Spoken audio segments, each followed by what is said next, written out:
મારું નામ મિસ્ત્રી રશ્મિકા રાજેશ છે. ચાલો આપણે ભારત દેશ રાજ્યના પ્રયાગરાજ શહેરમાં 144 વર્ષે ભરાતા મહાકુંભ મેળામાં જઈએ. હાલ આ મહાકુંભ મેળો પ્રયાગરાજમાં 13મી જાન્યુઆરીથી 26મી ફેબ્રુઆરી સુધી યોજાયો છે, જેમાં કરોડો સંખ્યામાં યાત્રાળુઓ આવે છે. પણ આ મહાકુંભ મેળાનું નાનું પ્રતિબિંબનું આયોજન કેનેડાના ટોરન્ટો શહેરમાં મારા ઘર આંગણામાં તૈયાર કર્યું છે. તેના દર્શનનો લાભ અવશ્ય લેશો. આમાં દુર્વાસા મુનિએ ઇન્દ્રને શાપ આપે છે તે દર્શાવ્યું છે. તેનું કારણ ઋષિએ ઇન્દ્રને ભેટ સ્વરૂપે માળા આપી હતી. તે માળા ઇન્દ્રએ હાથીને પહેરાવી. હાથીએ એ માળા પગ નીચે દબાવી એ માળાનો તોડી નાખી અને એ માળાનો અનાદર કર્યો, જેથી દુર્વાસા મુનિએ ઇન્દ્રને ધનહીન બની જાય તેવો શ્રાપ આપ્યો. ફરી ધનની પ્રાપ્તિ મેળવવા દેવો ગણ બ્રહ્મા, વિષ્ણુ અને શિવ પાસે જઈને સમાધાન માંગે છે. આ ત્રિદેવ અમૃત મંથનની સલાહ આપે છે, જેથી ફરી ધન અને ઐશ્વર્યની પ્રાપ્તિ થાય. આ અમૃત મંથન ક્ષીરસાગરમાં થયું. આ સાગરમાં થયું તે દર્શાવ્યું છે.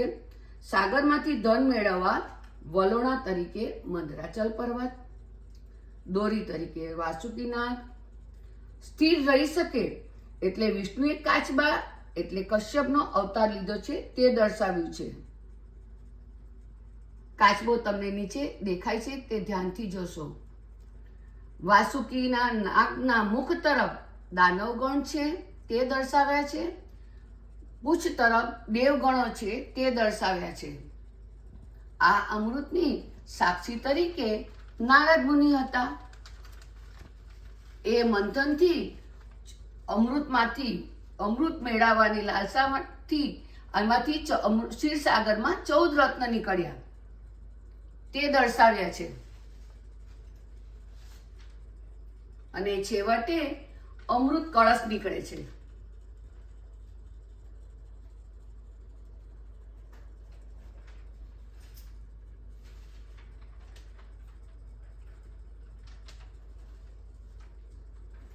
દેવ અમૃતની લાલસા કોને ના હોય? તમને ને મને પણ છે. પણ આ અમૃતનું યુદ્ધ દેવ અને દાનવો વચ્ચે 12 દિવસ સુધી ચાલ્યું. સ્વર્ગલોકનો 1 દિવસ એટલે પૃથ્વીનું 1 વર્ષ થાય. ભરેલા અમૃત કળશમાંથી એમાંથી છલકાયું અને તેના ટીપા ફક્ત પૃથ્વી પર, એ પણ ભારતમાં જ હરિદ્વાર, પ્રયાગરાજ, ઉજ્જૈન અને નાસિકમાં પડ્યા. એ બધા શિવલિંગ રૂપે દર્શાવ્યા છે. હરિદ્વારમાં કયા નદી પર, પ્રયાગરાજમાં કયા નદી પર, ઉજ્જૈનમાં તેનું બધી માહિતી નીચે શિવલિંગમાં દર્શાવી છે. કયા ગ્રહોને કારણે ત્યાં કુંભ ભરાય છે તે પણ દર્શાવ્યું છે. કેટલા કુંભ મેળા ભરાય છે તે પણ દર્શાવ્યું છે. આપણે તો ફક્ત એમ જ કહીએ છીએ કે 14 રત્ન નીકળ્યા, પણ એ 14 રત્ન કયા કયા નીકળ્યા તે ક્રમમાં લખેલા છે. કાલકૂટ 20, કામધેનુ ગાય, ઉચ્ચેશ્વા ઘોડો, ઐરાવત હાથી, કૌસ્તુભ રત્ન, કલ્પવૃક્ષ, અપ્સરા રંભા, લક્ષ્મી દેવી, વારુણી દેવી, ચંદ્રદેવ, પારિજાત વૃક્ષ, પંચજન્ય શંખ, ધન્વંતરી અને અમૃત. આ 14 રત્ન એનું જીવનમાં, આપણા જીવનમાં એનું મહત્વ શું છે અને એ રત્ન કોણે રાખ્યા તેનું માહિતી આમાં દર્શાવી છે.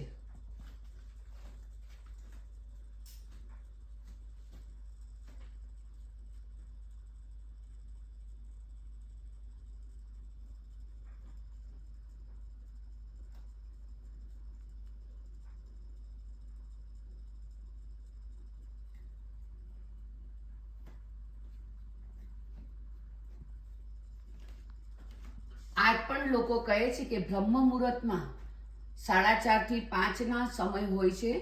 તેમાં તમે કયા શહેરમાં રહો છો તેના પર આધારિત છે, પણ આજે પણ આ સારા દેવગણો શાહી સ્નાન કરવા આવેલા હતા ને આવે છે તે દર્શાવ્યા છે. અહીંયા નદીનું ઉદ્ગમ સ્થાન બતાવ્યું છે, જેમાં યમુના નદી, વિલુપ્ત થયેલી સરસ્વતી નદી અને ગંગા નદી દર્શાવી છે. તે તમે ધ્યાનથી જોશો, ત્રણેયના રંગો પણ જુદા છે. સવાર સાંજની પૂજારીઓ આરતી કરે છે તે દર્શાવી છે.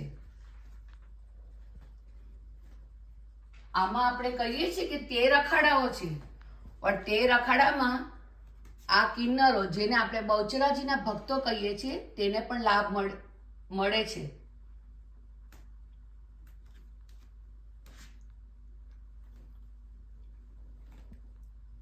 આ તો જુઓ, ઉમળકાભેર યાત્રાળુઓ જઈ રહ્યા છે.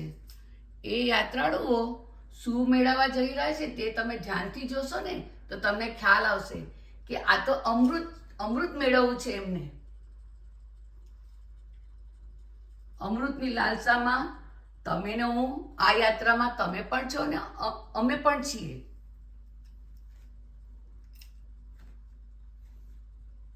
અહીં ત્રિવેણી સંગમ ઘાટ દર્શાવવામાં આવ્યો છે, જેમાં જૂના અખાડાના પ્રથમ સાધુઓ, નાગા સાધુઓ કહે છે, તેને પહેલો અધિકાર આપવામાં આવ્યો છે. એ લોકો શાહી સ્નાન કરે છે. જુઓ, પછી બીજા 12 અખાડાના સાધુઓને સ્નાન કરવાનો અધિકાર આપે છે અને અન્ય યાત્રાળુઓને આપવામાં આવે છે.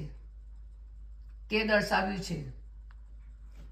અહીં પણ આ ઘાટની પણ સવાર સાંજના આરતીઓ પૂજારી કરી રહ્યા છે, એ દર્શાવ્યું છે.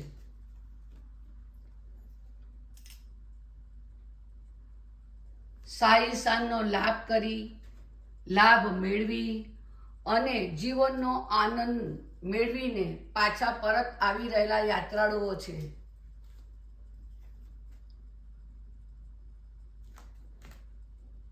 તેમાં તમે પણ છો ને હું પણ છું.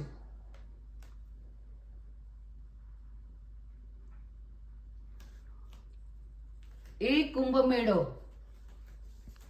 ક્યારે યોજાય છે? એ કુંભ મેળો ક્યારે યોજાય છે? કેટલા યોજાય છે? પૃથ્વી પર કેટલા થાય છે? કયા ગ્રહોને કારણે થાય છે? અને આ કુંભ મેળો 144 વર્ષે કેમ થયો તેનું પણ માહિતી અહીંયા દર્શાવવામાં આવી છે. આ કુંભ મેળામાં કેટલા શાહી સ્નાન છે તે દર્શાવ્યા છે. પહેલું શાહી સ્નાન, બીજું શાહી સ્નાન, પણ હજુ પણ 4 શાહી સ્નાન તો બાકી છે ને. એમાં તમે પણ શાહી સ્નાન કરી શકો છો. ઘરે ગંગાજળ લોટો લેવાનો, તેમાં પાણી ભરી 2-3 ટીપા ગંગાજળ નાખી હર હર ગંગે, હર હર યમને, હર હર સરસ્વતી મૈયા બોલીને તમે બી આ કુંભ મેળાનો લાભ લઈ શકો છો. પણ આપણે શું કામ કુંભ લઈએ છીએ? એનું મહત્વ અહીંયા દર્શાવ્યું છે. કળશ જ શા માટે? કેમ જ આને કુંભ કહેવાય છે? કુંભનો શાબ્દિક અર્થ તો કળશ જ થાય છે, પણ આપણે એને લોટો પણ બોલીએ છીએ, કળશ પણ બોલીએ છીએ. ને એમાં કયા ભગવાનનો વાસ રહેલો છે તે દર્શાવ્યું છે. કહેવાય છે ને કે બધી જાત્રા કર્યા પછી સુતેલા હનુમાનજીના, આપણે કહીએ છીએ કે જાત્રા અધૂરી રહી ગઈ મારી, પણ સુતેલા હનુમાનજીના દર્શન કર્યા વિના આ જાત્રા આજે પણ અધૂરી છે. તો અહીં સુતેલા હનુમાનજી દર્શાવ્યા છે.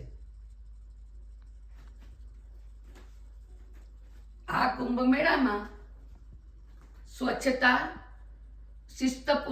શિસ્તપૂર્વક પાલન કરવામાં આવ્યું છે. સ્વચ્છતાનું શિસ્તતાપૂર્વક પાલન કરવામાં આવ્યું છે. તો મારી સાથે બોલો, હર હર ગંગે, હર હર ગંગે, હર હર યમને, હર હર યમને, હર હર સરસ્વતી મૈયા કી જય, હર હર સરસ્વતી મૈયા, હર હર મહાદેવ, હર હર મહાદેવ. ધન્યવાદ. મારો આ વિડીયો તમે ધ્યાનથી સાંભળ્યો. હું તમારો કોટી કોટી આભાર માનું છું. યાદ